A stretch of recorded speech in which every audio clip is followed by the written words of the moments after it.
inside Marella Agnelli's Villar Perosa. And if you haven't already, be sure to subscribe and like this video, and check out our weekly newsletter located in the comments and description.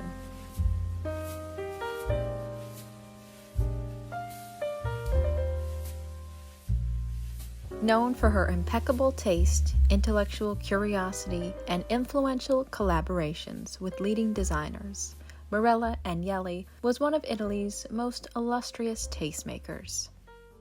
Marella, or Donna Marella, as everyone used to call her, was born in Florence, Italy in 1927 to a Neapolitan aristocratic family, the second child of a prince and diplomat, and Margaret Clark, an American heiress. Together with her two brothers, Carlo and Nicola, Marella grew up in a cultivated yet quite unconventional environment and was exposed to her parents' social circles and refined interests, art, culture, artisanship, and interior decor, from a very young age. The decorations that she viewed and the gardens that she played in shaped her early years and would go on to play a crucial role in her life. She was nicknamed the Swan by U.S. photographer Richard Avedon when he shot her memorable portraits in 1953. Marella was not only one of the great beauties of the last century, but arguably the most refined and cultured of Truman Capote's celebrated club, the high society set, which famously included American tastemakers Babe Paley, Gloria Guinness, Slim Keith, and CZ Guest, to name a few. These women were a great source of fascination for the sharp-tongued writer who became the women's friend and confidant. It was Capote who coined Marella's nickname, the Last Swan, as she was the youngest of the group and the only European in the circle. The first time Marella visited Villar Perosa was September 1953. And the occasion was the wedding of her friend. The same evening, Marella and the bride's eldest brother, Johnny, announced their engagement. Having recently returned to Italy after spending 18 months in New York City, Marella was enchanted by the pre-World War I atmosphere of the Agnelli's house. There was the sense of being in an enchanted time warp, she said, recalling how a housemaid in an apron that nearly reached the floor brought her breakfast in bed on a silver tray. Villar was an old family home full of charm and nostalgia. I wanted to take a moment to talk about today's sponsor, Otter Spirit, a family-owned jewelry brand based in the United States with a mission to help save the otter population. For every bracelet that you purchase, they donate money to help save the California wild sea otters. Otter Spirit specializes in gemstone jewelry. Each bead is carefully hand-picked, with more than 80% of their gemstones ranking grade AAA or superior, with no gem ever falling below grade A. Each bead undergoes rigorous testing to ensure they're of the highest quality. Their company also has free exchanges and a 2-year warranty. I love gemstone jewelry, not only because of the historical implications, but also the aesthetics as well. A few of my favorite bracelets from the brand are my moonstone, lapis lazuli, and malachite ones. I appreciate that the brand offers different band sizes and different bead sizes. As someone with a smaller than average wrist, I cannot wear a one-size-fits-all bracelet, so it's quite nice that they accommodate for different people. The smaller bead size is also something I personally have never seen before and find quite beautiful. Otter Spirit has a wide selection of different gemstones, so there is truly something for everyone. Using my coupon code CULTUREDElegance20, you will receive 20% off of your entire purchase.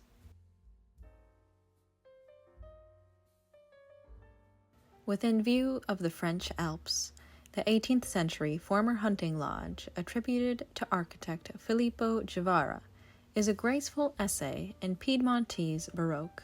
According to Johnny, who inherited it in the 1940s and died in 2003. His ancestor, Giuseppe Agnelli, a Napoleonic officer, acquired the estate in the early 19th century and planted mulberry trees for raising silkworms. That investment gave rise to a fortune that, in 1899, helped launch Fiat, Italy's largest automotive company, where Johnny served as chairman for 30 years.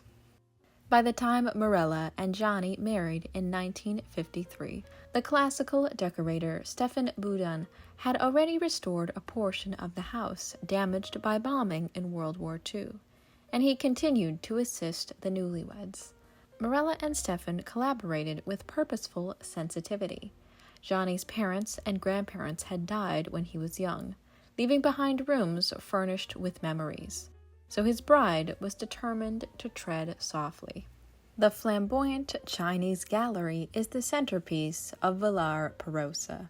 Boudin and Marella refreshed the famous gallery, where exuberant stucco work frames 18th century Chinese export wallpaper and garlands the ceiling. This space is arguably the most beautiful interior inside the entire home, and certainly has the most impact. The sconces and chandeliers date back to the 18th century, while French furnishings line the walls. And it was in this room that Marella was photographed for the cover photo of her book, The Last Swan.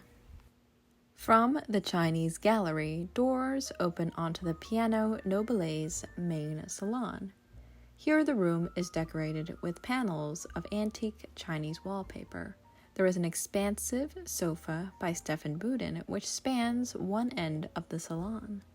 The light green colored silk is also seen on a few other furniture pieces in the room, such as benches and chairs. There are wonderful antiques and ebonized wood side tables and coffee tables. There is a sense of contrast and a sense of harmony, for the ceiling, walls, and floor are all done in an exuberant pattern, while the furnishings are simplified. The room also contains Piedmontese antiques original to the home, and the Italian chandelier dates back to the 18th century, like those in the gallery. The second salon features a stunning crystal chandelier and a beautiful yellow atmosphere. Here, Rococo-style chairs play off of whimsical themes throughout the room. There are lovely pastoral scenes in various paintings and works in the space. There is a stunning mirror above the marble mantel, which is original to the room. And the beautiful yellow draperies perfectly complement the wall color. The Salon di Gioco was a space where card games were traditionally played. Again, the room has a beautiful yellow wall color and stunning yellow draperies. The room is smaller and more intimate, with fanciful patterns on the chairs and Rococo-style consoles. It is in this room that Piedmontese portraits of the King and Queen of Sardinia are also displayed. The dining room is ornate without being ostentatious. There are 2 chandeliers. There are 2 sets of floor-to-ceiling mirrors, which help to illuminate the room at night by candlelight, and the Maiolica plaques that ornament the walls add a touch of flair. Alongside the main dining room, they set up a cozy library for after-dinner coffee. The room features silk green wallpaper, a Boudin-designed sofa, and a few modern art pieces. The space is eclectic in its decor and overlooks the gardens. As Marella and Johnny lived in the home for many years, the frequent presence of 8 lively grandchildren prompted them to transform a portion of the top floor into a private sanctuary. Following the advice of an old decorator friend, she fashioned 4 bedrooms. Among them is her intimate, low-ceilinged suite, lavished from walls to lampshades with a peony pattern. It is a stunning feminine space with a 1980s essence. The red carpeting is bold and unexpected and adds a touch of severity, and in the bedroom there is a 4-poster pink canopy bed. Johnny's bedroom is truly a showstopper. This barrel-vaulted chamber, where she curtained the imposing canopy bed with mismatched chintzes, one of a dramatic Indian-style floral, and the other dappled with white roses like those that bloom outside the arched window. The space featured a variety of antiques and family heirlooms, all with a cohesive color pattern. There was quite an impressive Piedmontese armoire, along with a Charles X carpet that softened the harsh floor. A few guest rooms became perfect expressions of ancient regime French taste. The bishop's room is truly a favored guest room. The room has many antique paintings set within carved moldings, an embroidered bed, and a Louis XV leather-clad sofa. The whole room is in a fresh Rococo style. Marella began dressing some spaces in a less formal, more familial mode, with wicker furniture cushioned in bright patterns and finely woven straw matting on the floor. Marella's own taste was a more simpler contemporary taste. Unlined taffeta curtains with softly ruffled hems became part of her vocabulary, as did cheerful printed fabrics. One space where her newly embraced aesthetic was realized was in her sitting room. This space, with its light green walls and incredible decorative mirror, looked reminiscent of a Parisian flat, rather than a grand Italian villa. The furniture pieces were mismatched with varying patterns, colors, and textures. The walls were filled with a variety of objects, and the walls were lined with low bookcases. The architecture of the room was grand indeed, but she dressed it in a more casual essence. Marella was able to orchestrate a mix of styles to create an eclectic, unique atmosphere. The loggia was a lovely area that overlooked the beautiful grounds of the estate. You entered the loggia through a variety of main living spaces in the home. The loggia had simplified wicker furnishings, with a few separate seating arrangements and a variety of beautiful plants, brightly colored flowers, and green foliage. Adjacent to the original 1730s house attributed to Filippo Guevara is the vine-covered children's wing, constructed in the 1920s. There is nothing ordinary about the entrance hall to this space. The room is colorful and unexpected, and we can see the breakfast room beyond, with an impressive floral wallpaper and a stunning chandelier. Along a hall are bronze busts and portraits of family members. The doors here lead to separate bedrooms, and a large, circa 1927 group portrait depicts Johnny and his sisters, Susanna and Clara, and their half-American mother, Virginia, all together.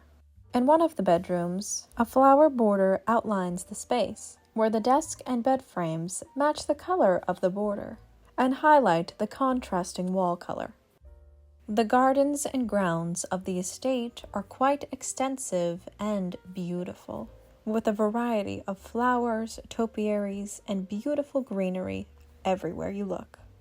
There is an original Gothic Revival family chapel on the estate, and a bridge inspired by 18th century British architect Sir William Chambers' chinoiserie work. William Page devised a bridge over a small valley in a woodland garden, as it was Boudin's friend, Russell Page, the British garden genius, that helped Marella clarify the estate's landscape, which she described as having been a patchwork, each area created by a different generation. He helped to create a cohesion within these different spaces, and also embrace the individuality and historical implications of each one. Anyone who had spent time at Villar would join in the Agnelli traditions. Morning hikes in the foothills of the Alps were typically followed by chess and Scrabble in the garden room. European newspapers were stacked in strategic spots, and books in Italian, French, and English were arranged in baskets on large tables, ready for perusal. And it was an ongoing tradition to have a card table set with a 3,000-piece jigsaw puzzle that would take family and friends an entire month to complete. In hot weather, everyone would gather near the swimming pool and the adjacent wood pavilion. This section of the garden was banked with purple heather, punctuated by iceberg roses and boxwood, clipped into corkscrews and spheres. It was a destination cherished by all, from oldest to youngest. Every time I create a home or a garden, I ask myself the same questions, said Marella. Where will we gather together in the daytime and in the evening? How can I preserve a few quiet, secluded spots for reading or working? Which is the coolest area in the garden for meals in the shade? Architecture and landscapes influence our lives so much. I'm always fascinated by that. Marella passed away in February 2019, but her legacy as a philanthropist, style icon, and tastemaker live on. She made a significant impact in the world of interior design, art, and philanthropy, and her contributions continue to inspire others. Her life and legacy truly bears testament to how beauty and elegance can embellish and improve all aspects of life. More than 6 decades later, that atmosphere of timelessness still hovers over this beloved retreat, where 8 generations and counting of the Agnellis have lived and loved. Thank you so much for watching this video on Marella Agnelli's Villar Perosa. Tell me your favorite room in the comments down below, and don't forget to like, subscribe, and share this video. And also check out the Cultured Elegance newsletter. And use coupon code CulturedElegance20 to receive 20% off your entire purchase from Otter Spirit. Let me know which videos you'd like to see next, and I'll see you in the next video.